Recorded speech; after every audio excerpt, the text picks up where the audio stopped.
Welcome to Good Money, your trusted source for personal finance advice. I'm Tanya Rivero in New York. Where is the economy going? It is the burning question everyone is asking. And despite steady progress in the markets since March of this year, my first guest has some pretty strong opinions about the immediate future of our economy. Robert Kiyosaki, best-selling author of Rich Dad, Poor Dad, and financial education advocate, believes we should all be preparing for the worst.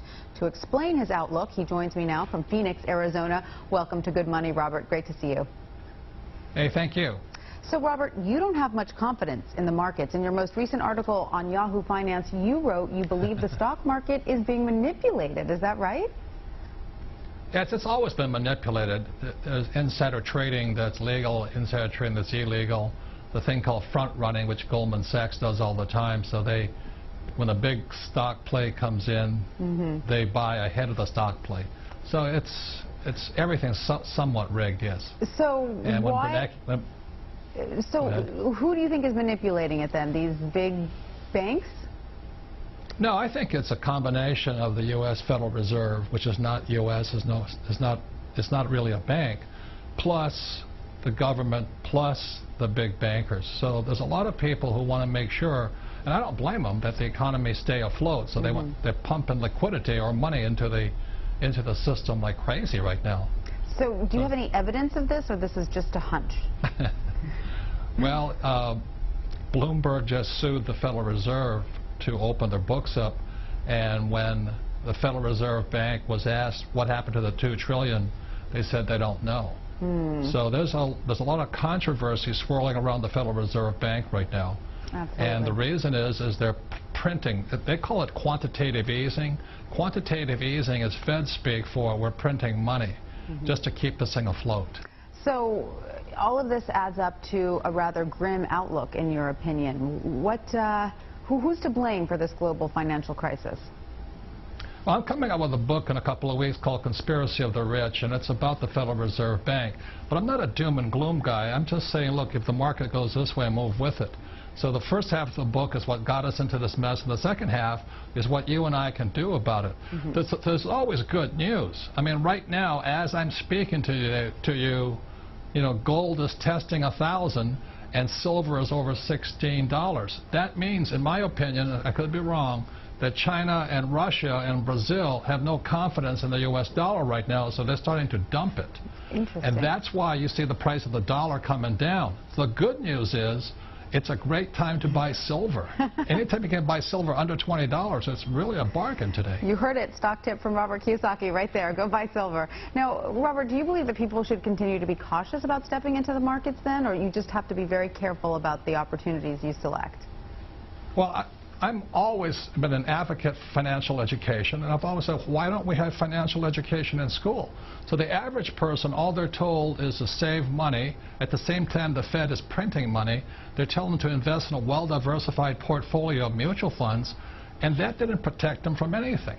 And so in an era of high volatility today, I would be extremely cautious, and I'm actually bearish the dollar, very optimistic gold, silver, and oil. All right. So that's my play. Okay? Those are good tips. Now, where do you think we're headed in general with the economy? Well, we have only two choices. Either we go into a depression or we go into a hyperinflation, which means more inflation. And what that means to you and me is that things will get more expensive. And it really bothers me personally that I have so many people afraid of losing their jobs or lost their jobs. Housing values are down. I think the biggest change of all that we're going to see from now on is the people of the U.S. can no longer use their house as an ATM, because credit is so tight right now. So that's going to keep the economy flat. So I wouldn't be betting on stocks going up or things going up, because I'm actually betting that the dollar will keep coming down. So you definitely don't think the consumer is going to be making a comeback anytime soon? Not with the ATM of their house, the second mortgage and home equity loans taken away. It's really going to get tough for everybody. They're still going to. And I'm very concerned. The spending isn't going to increase. But I also want to ask you about the 401k Ponzi scheme that you've talked about. This sounds very ominous. Can you explain what you mean by a 401k Ponzi scheme? Yeah, well, a Ponzi scheme can only work if new money comes in to pay off the old money. So Social Security is a Ponzi scheme where you need younger people coming in to pay off the old guys like me, same as Medicare. So Social Security will only go up if you, the younger people, keep putting money into the 401k, but meantime, the old guys like me, I'm going to start pulling the money out. So tell me how it's going to keep going up. I can't. I mean, maybe there's a magic elevator someplace, but I don't see it. Well, this has been the great cloud that's been looming, right? That when the baby boomers retire, this huge population is going to drain Social Security. This is something people have been talking about for a while. What is the plan in place to deal with this? You mean? I don't know. Is there a plan? Does the government have a plan? I don't know. I think as long as Obama and the Federal Reserve and the banks think that China and Japan and England and Russia will keep accepting our dollars, we'll be fine. But already, I suspect that China, Russia, India, Brazil are not going to accept the dollar anymore because they're losing so much money simply because the Federal Reserve is printing so much money, i.e. quantitative easing. So they're saying, hey, no more of this. So I don't have a clear crystal ball, but I think silver at under $20 an ounce is a good bet right now, especially if you have no experience. Now just buy a couple hundred coins and find out for yourself. All right, Robert. Well, thank you so much for your time.